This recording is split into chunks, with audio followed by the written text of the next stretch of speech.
So let's talk about this pretty remarkable exchange between Piers Morgan on his program and Nick Fuentes over the course of 2 hours. I was among the millions that watched all of it. I know you watched I think so, yeah. Was it millions? Let's check. That's what Piers said. He was bragging about it being millions anyway, so I'm taking his word for that. Of course he said that. But, you know. 2.2 million. Yeah, there you go. Right. Yeah, there are a lot of clips. You guys have probably seen already some of the things that are floating around. Maybe you have or have not. We'll get to some of the ones that have been clipped out the most. But there was a different exchange where Nick acknowledges that his politics are basically the same, not basically, he says they are the same as the politics of Israeli Zionists, that he wants the same thing for the US that they want in Israel. And in a certain sense, I thought that was maybe his most accidentally revealing comment. So let me go ahead and play that and we can talk about that on the other side. There's a genocide going on right now. It's not against the Jews. How many Christians are there? Gaza, it's against How many whites. Christians are there in the world? Like me 1 point some billion. We are losing as a civilization of mass migration. And here's the difference. In Israel, they have my politics. In Israel, they want to maintain a Jewish majority. If they had it their way, it would only be Jewish people. They're fighting like hell so that Jewish people can have as much territory, a Jewish state. They can be proudly Jewish in their own land. Whereas in America, we are being besieged by 10 million illegal immigrants in 4 years. And then whites and Christians are going to be the minority. And that's true in Canada, Australia, all the countries in Europe. So you could say there's 2 billion people, but what's the proportionality? What is the percentage of people being born that are white? Where's the arrow pointing? Where are we going to be in 50 years? In 50 years, there might be in Israel. In 50 years, there isn't going to be a white Christendom. So the reason I think, Saagar, that this is very instructive is because we have all spent a lot of time now thinking about Israeli society. Yes, I agree. And Israeli politics, thinking about how that is going for Israelis, let alone how that is going for the world. And so Nick is saying here, my project of ethno-nationalism is the same as the Israeli project of ethno-nationalism. So as much as he is critical of them, he actually admires their commitment to an ethno-state with Jewish supremacy. He just wants it to be white people who are on top, white Christians who are on top here versus Jews as it is in Israel. And I think we can all see very clearly from recent experience what that actually looks like. I mean, in terms of Israeli society, they have major issues. They're suffering, you know, an exodus of especially the sort of like college-educated, you know, elites who are leaving the country. You have a massive, you know, issue in terms of like the social welfare state and people who actually want to work and pay in. You have, of course, extraordinary violence. You know, all this language about, oh, we need Israel because it's the only place where Jewish people can be safe. And it's quite the contrary. It's probably the place where Jewish people are the least safe. It requires and necessitates an apartheid regime because you're constantly in terror of a demographic replacement and of Arabs and Palestinians becoming the majority. So then you end up doing both violence, apartheid, and ethnic cleansing. It leads to mass state violence, like multiple wars on multiple fronts, bombing all of these countries for the greater Israel project so that you can make sure that your ethno-state is demographically secure. Like, that is their project. And here Nick is saying, yes, that is what I want for the United States. Yeah. So that's why I think that that comment, to me, was so interesting. Not just interesting, that is the fundamental problem for the American Zionist project. Because the American Zionist project is that Israel is defense of Western values. And he is saying, actually, no, it is representative of my vision for an ethno-nationalist American state. And in a lot of ways, he's honest about it, right? He's right. And I think that's part of the problem, is we all, at least most of us, with our eyes open, we see that society now for what it is. Now, I would say, if you look at the right-left valence for a lot of the criticism of Israel, it comes into two things. Number one, from the left, it's almost entirely based on human rights concerns. On the right, a lot of it is about this tiny country. I said before, it violates natural law. A country of 9 million that rules 330 million, or at least has a vast amount of influence. But, you know, look, Americans, even people who are skeptical of immigration, like let's talk about the Trump people. Whenever the Trump people overtly make immigration stuff racial, it becomes much less popular. Is that correct? Now, why? Because what do people mean when they say they want immigration restriction or something like that? You point to control over your border. Now, here's the other thing too. If you actually ask people whether they want ethno-nationalist politics, they're like, no, actually. Right. I mean, look, first of all, it's a little fucking ridiculous to hear a guy who admits that his family is Italian and Mexican start talking about heritage American. Like, seriously? Okay? All right? You know, if we want to play this game, my wife's blood goes back to Plymouth Rock. All Listen, right? I've got all right, way so more my heritage shit- American cred than Nick Fuentes. My kid, even though it's a Jeet mongrel, according to the Groypers, has got more heritage American blood. All right? If you guys want blood and soil, like we can do that. Yeah. Rolling it back to the. I mean, this it's just Something look, you and I both have in common. We it's both have just Jeet mongrel children. It's so preposterous. Does it not annoy anyone else that only in America that you can become so assimilated to be a Italian Mexican espousing ethno-nationalist white politics? You know, again, my wife's ancestors would have been horrified at a Italian post 1860s Catholic. Oh my Italian God. Catholic saying that he's a white American. I mean, does this not drive anybody else crazy? All right, but okay. Moving back about the ethno-nationalist part. Yeah. This is the logical conclusion of like Zionist Israel.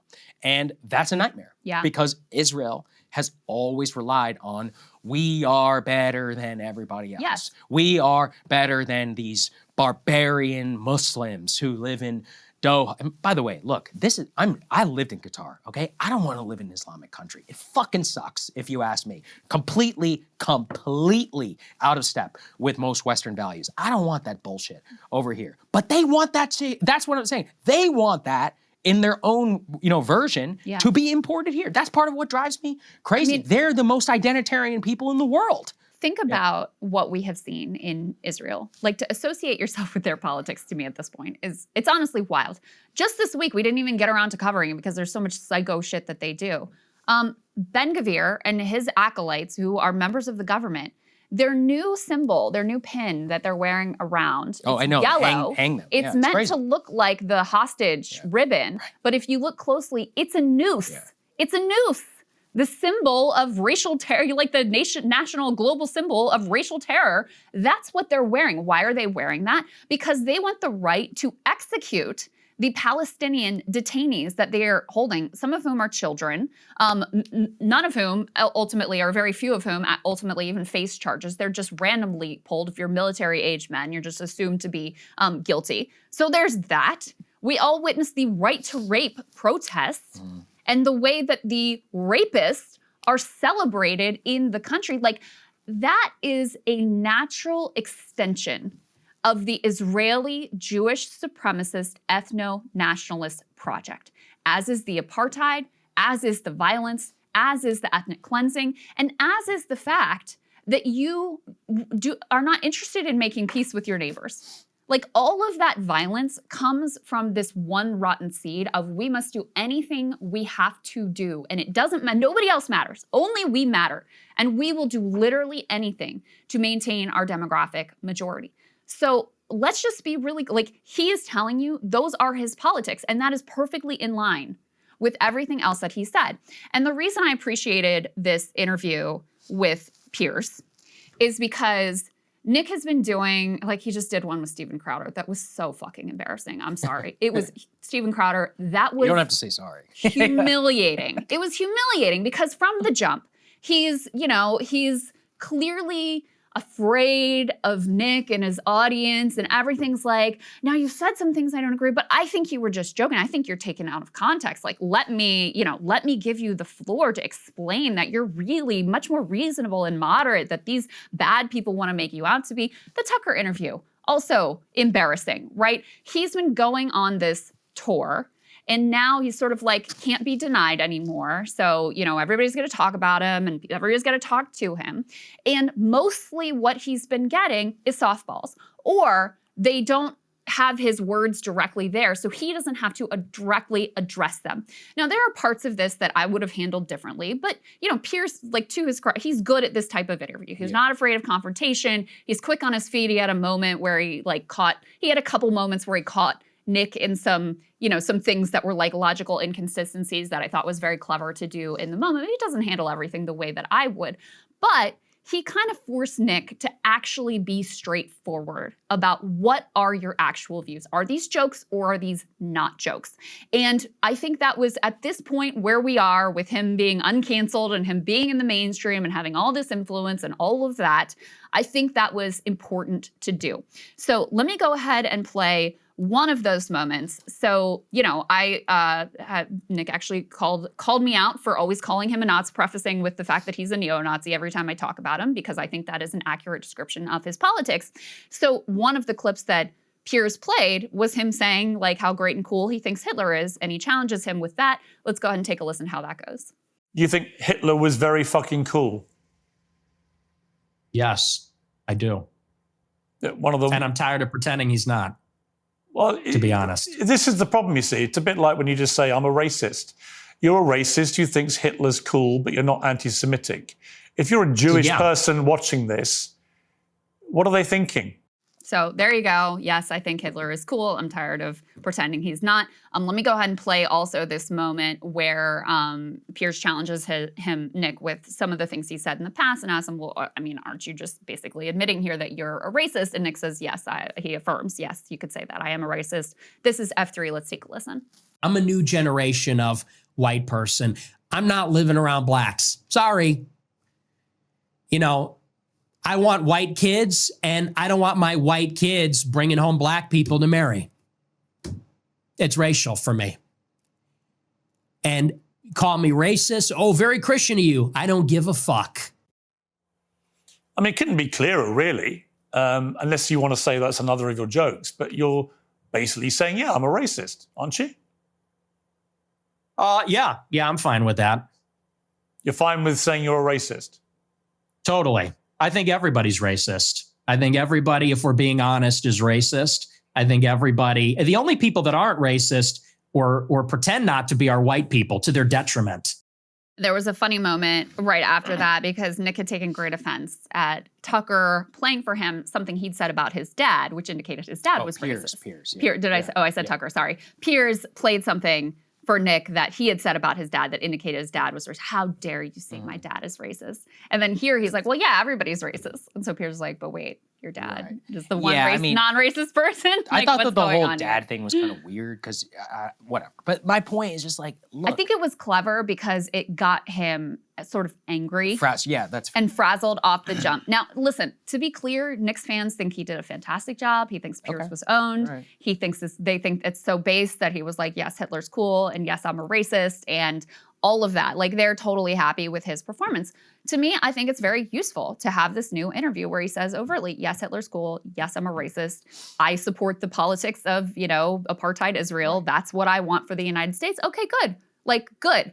People need to know. Yeah, I agree. Exactly where you are and not do this playing cute and coy and oh, I want to work with the left and I'm really reasonable and no, I've been so mischaracterized. Well, even in Trump criticism, look, it's been very effective very recently. He's smart. Let's give credit where it is due. He's a very calculated person. When he does his normal guy interviews with, Bradley Martin or something like that, he'll sit and he'll very cogently explain the problems with U.S. support for Israel and, stuff that has broad-based support. Mm-hmm. But this stuff is also important to couch. I mean, look, the Groypers are correct in that, and quote, he did a good job. He very accurately represented himself, very accurately. If you knew anything about him, this is exactly what it is. And I'm not going to sit here and pearl clutch. I'm pretty confident enough in American politics and more to say, I don't think most people are cool with that. I just don't.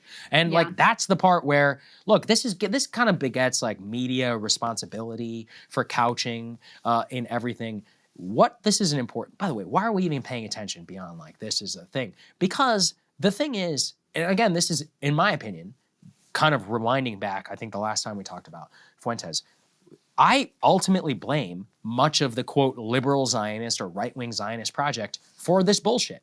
Because they are the ones who try to defend ethno-nationalist Israel, who murders women and children, in the language of American interests and of liberal Western values, which a lot of Americans believe in. And they kind of broke that open and that criticism window where ultimately it really was like Nick and a few others who were willing to say, no, this is bullshit. And like, that's the vacuum that was ultimately filled. And so, and you know, look, even now with the pro-Israel right, everyone is basically saying the same shit about Muslims, you know, this like rampant, like low IQ Islamophobia as literally, by the way, go read that Charlie Kirk letter to Netanyahu. He even says there, and there was a whole poll-tested strategy. They're like, we need to attack Islam to like move away from people attacking. But this is what these like Zionists never understand. Guys, if you openly normalize talking generically about cultures and moving away from talking about people as individual, or openly talking about people as a race, and specifically like openly normalize like grouping people in together. Yeah. Historically, that's always been really bad for Jews, right? But they seem to think that it's not going to blow back on them. He's only taking it to a very logical conclusion.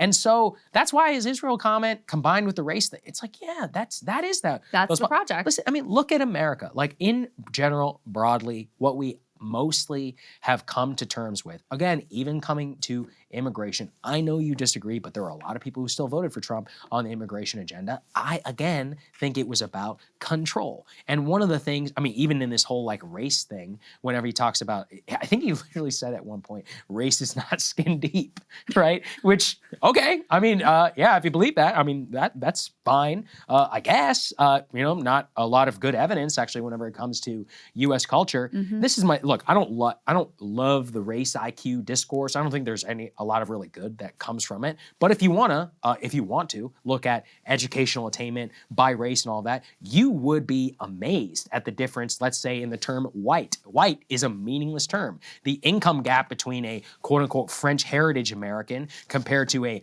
Italian American or a, you know, Serbian or Caucasian American, like from the Caucasus, is almost a difference between like white and black. You can also do that in terms of Asian. My point is like Laotian versus Japanese or Indian. Now, I don't want to go down this whole road, but my point on that is that if it was just not skin deep, then that wouldn't be the case because their skin color or their race would determine it. I think a lot of it is cultural. And in fact, that is value-based and it transcends, right? In fact, it's kind of an inspirational story. If you ask me, you know, I read this piece, it was in Quillette years ago, actually talking about Black Americans and, you know, the legacy of the Haitian, you know, the Harlem Renaissance and Caribbean Black Americans versus some of the legacy of like Jim Crow South and why exactly there were educational differences and income. Yeah, it's all culture, turns out. And you can't even say, oh, guys, genetically they're the same. They're both descendants of a slavery-based island, you know, system. So actually, it's all cultural-based. I think that's kind of cool, very inspirational, actually. Yeah. But nobody, you know, and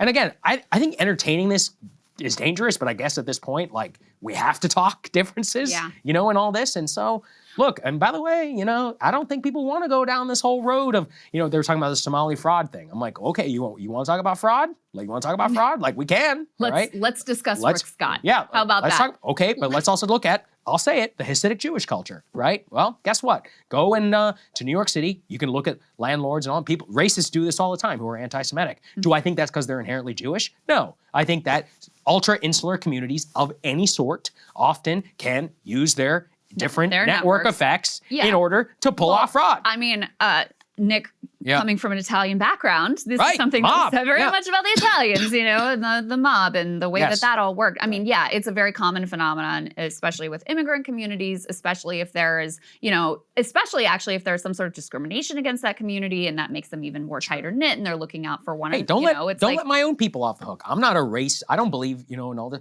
A lot of Indians commit fraud. A lot of them. You know why? In India, it's a non-rules-based system where corruption and graft is rife. Culturally, it's a huge problem over there. And so they come over here, and some of them who use the same practice. Does that mean all Indians are corrupt, love it? No. In fact, is it inherent to our brown condition? Right. Or is it a legacy of the institutions and all? Now, I'm fine with that. We can talk about that shit all day long, but let's not all pearl clutch over it. And let's definitely not make it some sort of like skin color, my point is, it's America. We should all be treated as individuals. I'm happy to discuss culture all day long, from Somalis to Hasidic Jews to anybody else. We can talk all day long about merit. That's ultimately why I think a merit-based, individual-based system and evaluating everyone as ultimately as the U.S. Constitution inherently at its best wanted us to look at is fundamentally why I think the American project is still sounding good. We have tried his vision before. It was called the Jim Crow South. Beyond openly just being a place where people were lynched or whatever. They'll love that one. They're always talking about how the lynchings weren't always that bad. It's amazing. No, if you never delved into Southern, I didn't even know about that. Oh man, Southern revanchism is a whole other. Well, and there's, for me, I think the culture piece, like I give that some credence. I also think material conditions are incredibly important, even when, that was one of the things that was frustrating me when Piers and Nick were going back and forth on like crime statistics, is you have to talk about material conditions to get a complete picture there as well. And Piers, because he doesn't really have an opposite or like an alternative ideological frame. So he doesn't have a lot of grounding to come into those discussions. Like he doesn't have, for example, a class-based frame to apply, or even, you would bring more of a cultural frame to it to apply. Like he doesn't have it. But in any case, putting that aside, I think there's another dynamic here. First of all, most of what Nick says about Black people, about immigrants, most of this has not been a problem for the Republican Party. Most of this is pretty mainstream in terms of the Republican Party. You can just ask Stephen Miller and look at what the president says about Somalis, not even Somali immigrants, like Somali U.S. citizens, Somali Americans, to see the way that this racial lens has become the dominant lens of Republican politics. And it's ironic because, in a lot of ways, they position themselves as pushing back on the racial lens or the identity lens that came from liberals and the left. That's what wokeism is, right? It's a racial lens, but from a left-wing perspective. And now they have applied their own, and this has always existed in Republicans, it's not like new, but now it's, I think, more front and center than it's ever been before, and with more overt power in the person of Stephen Miller and others within the White House. Just look at the way the DHS account posts, where they have this very explicitly racial lens. That's how you end up with the refugee program shut down, except for Afrikaners coming out of South Africa, right? Literal whites-only refugee policy.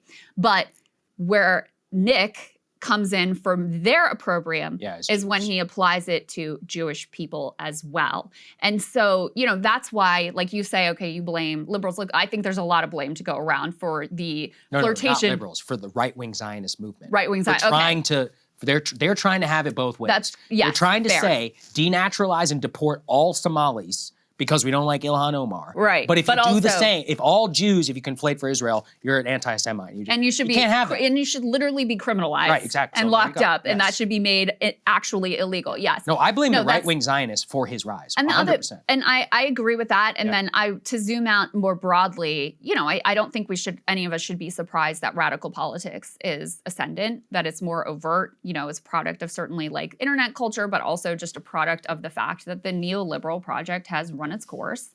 It has failed to deliver on its promises. People are slipping in their living standards. They're living less. Their life expectancy is literally shrinking, like the most basic metric of how a society could do. So from a more macro perspective, that's where I sort of pin this phenomenon. But I also feel like, Nick in this interview, he's very confident. He's like, young people agree with me and I'm winning. I'm winning the argument. I don't see a lot of evidence for that. In fact, look, I don't know. This poll is, who knows how accurate this is. Many people don't even know who Nick Fuentes is, but his favorability among the American population right now is 6%. Okay, yeah, I wouldn't look at it. If you put a random person's name in there, you're likely to get more than that. Maybe. And interestingly, though, actually, if you dig into the crosstabs, the place where he has his greatest support, of course, young men, but if you break it down by racial groups, it's actually Black people and then Latinos and then white people, only 3% favorability. So it's like 12%. And so, I think I think the Israel criticism reads to a lot of people as like anti-establishment, and also reads, if you don't listen to him all the time and you don't hear him saying, or you think he's just joking when he says like, I am actually a racist and I actually don't want to be around Black people, and I, cross the street when I see them, and I don't want to live in their neighborhoods, and I don't want my kids to bury them. Like, if you aren't paying enough attention to hear all of those things, it may also read as like concern for equal rights and concern for humanity, because that is one of the dominant frames with which people view Israel. So anyway, I thought that polling was interesting, even as I take it with a grain of salt. And this is not to dismiss him, because I think a lot of the discourse right now about, oh, it's all bots and it's all inorganic and foreign influence and whatever, like there may be some of that, but he genuinely has a devoted following. You can see them IRL. They turn up at events all the time. They watch his interviews religiously. They post his content. Like, this is clearly a fan base that exists and is very influential and incredibly impactful with young, especially with young Republican politics. To say it is a bot thing is ludicrous. It's literally not true. It's cope. Look, he is a very popular person, okay? He's popular. Now I think to say he's the most influential amongst young men is a little Twitter-brained, in my opinion. I think Ben Shapiro is actually far more influential. I wish that were not the case, to be clear. I don't agree at this. At this point, he's fallen off. He's fallen off. Krystal, I think he was, but I think he's fallen off very hard. I totally disagree. Go look at his view counts. It's not just his view. He still has one of the most popular podcasts in the U.S. He's a top 10 political podcast. He has many more downloads, even in ours. I wish this were not the case. But also, I think his audience is older. See, look, there's not a ton his of numbers. evidence. Listen, his numbers. I mean, Tim Pool was talking about this. Like, all conservative influencers outside of the Groyper lane and outside, like Candace is doing very well, Tucker's doing well, Nick is doing very well, but the pro-Israel Republican commentators, they're all falling off. Yeah, that's a YouTube thing. But if you look at the podcast charts, the Matt Walshes of the world, the Charlie Kirk show was huge. Before this, it was a top 10. Bannon War Room. This is not just old people. Like, to deny that they do not have a big audience, like, really whitewashes that there is a whole again, this is just Twitter brain. Like, there is an SEC-style Republican out there who listens to the Ben Shapiro show every But they're day. older. I mean, look at the polling with young Republicans on Israel. Yes, but that's not just Nick Fuentes. That's just organic. I'm not saying it's only Nick Fuentes, but I think Ben has lost a lot of whatever purchase he had with young people, which I'm not convinced that he ever had a lot of purchase with young men or women. No, but he was popular. But whatever purchase he had with young people, I think, has been severely eroded by the fact that Israel is so central to him, and that has become, for the young right, that has become a real litmus test.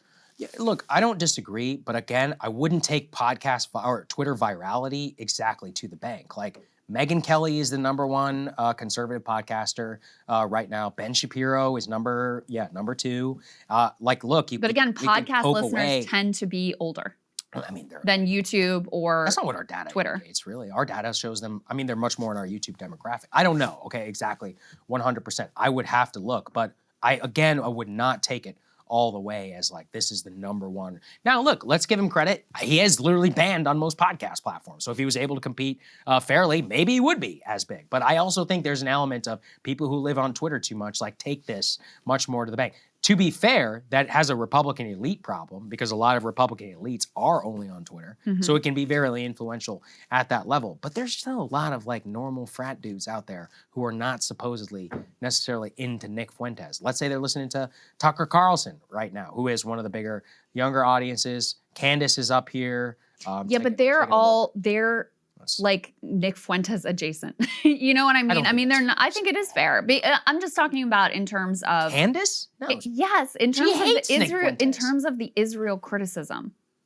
That is the dividing line, right? Yeah. Candace is an Israel critic. Tucker is an Israel critic. Right. Nick is an Israel critic. Right. And so, yes, that they have more strength with younger audiences. That's my point. Oh, okay. That's my point. Right. Right. And the Shapiros and the Tim Pools and the Steven Crowders of the world have fallen off, because in the same way this is a litmus test with Democrats overall, not even just young Democrats it is, I think, a litmus test with young Republicans. And I do think that that is a big part of why Nick Fuentes has seen such a rise right now, because he's taken the ideology that is ascendant in the racialist ideology is ascendant in the Republican Party and has been flirted with by all these people, and he's saying it outright. So that's number one. So he comes across as a truth teller. Number two, it has been disallowed to have any sort of Trump criticism. And so the only place you would get that previously was like, outside of yourself and Emily, like there's a few other voices basically that exist on this channel alone. But outside of that, Tucker, if you're going to get someone on the right, it's going to be Fuentes and then to a lesser degree, Tucker and Candace. Yeah. So that there was like a market opening there as well. And then, yeah, I think Israel has just become such an incredibly central dividing line. But in any case, to bring this back around to the interview with Piers, I thought Piers did a serviceable job. I appreciate just the, direct getting on the record of, yes, I'm a racist. Yes, I'm a misogynist. Yes, I like Hitler. Like having all of those things said on the record. Now, okay, all right, we know what you are. We can deal with this. You're not doing this hide the ball thing anymore. Appreciate that. And to me, affirmatively affiliating yourself with the ethno-nationalist politics of Israel is very useful, because we can all see what that means and where it leads. We don't have to imagine. We can see it right now in real time. Is that what you want? Right. Is that what you want? And actually, it's not what I want. A lot of Republican critics of Israel, a lot of them are horrified by they don't want to live in that society. That's what they don't want right to, I mean, literally, it is funny. If you think, if it's like, what is the logical conclusion of ethno-nationalism? Like, rewind the clock here, go back 100 years, you basically saw the same level of like breaking out rapists or whatever down in the South. Yes. Like, this shit repeats because when itself. you dehumanize people, that's the natural extension. And especially when you have this like demographic project where it is an existential threat. If some other group starts having babies and they're otherized, then it leads inevitably to apartheid, ethnic cleansing, violence, genocide. Like that is the track that Israel has always been on since its founding, because of its core ethno-nationalist Jewish supremacist ideology, and especially since they tried to like kick the people off their land and set up shop in a place that it came to head in the war. It came to head in the war, and saying that is actually, again, is one of the more revealing things of all of this. Just final thing to tie up on. When I was saying about influence, what I meant is not the Israel thing. Yeah. What I meant was, look, I could be deeply naive. I do not think the vast majority of young Republicans are overt. I think that race is not skin deep. I just don't think so. I mean, this is based on my own experience. Now, listen, there's a shitload of groypers out there. Don't get me wrong. They're 100%. And the irony culture, but in general. And they're very engaged. They're super Which gives engaged. them, makes them punch above their weight. That's what I meant about the Twitter thing, where like, yeah, you can get a lot of interactions, but that doesn't mean, I mean, look, I know every time I meet somebody who watches the show, not on Twitter, barely politically engaged, they're like, yeah, I listen to the show, love the show, something like that. I'm going about my daily business. That's kind of what I meant by Shapiro, Tucker, Candace, all these people. Like, they have a much more, I think, normal audience. Now, to the extent that the normal audience exists, and why Nick is appealing is Nick speaks very eloquently about being a young man, disaffected young white man in America. I sympathize with that. I talk about it here too, right? Not just white part, but disaffected part, young Mexican American man. Disaffected young men.